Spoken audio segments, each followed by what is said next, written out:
বন্ধুরা, আজকে হচ্ছে রাধা অষ্টমী, তাই রান্নার দিকে যেতে পারছি না। সেই জন্যে আজকে রাধার সব কিছু তৈরি করে পুজো করেছি। আজ এইগুলো দিয়েই তোমাদের ভিডিও ছেড়ে দেব। আজকে এইগুলোর মতোই তোমরা দেখতেই পাচ্ছ,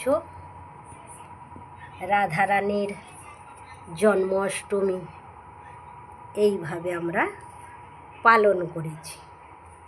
সেই জন্য এডির রান্নাঘরে আজকে যেতেই পারিনি।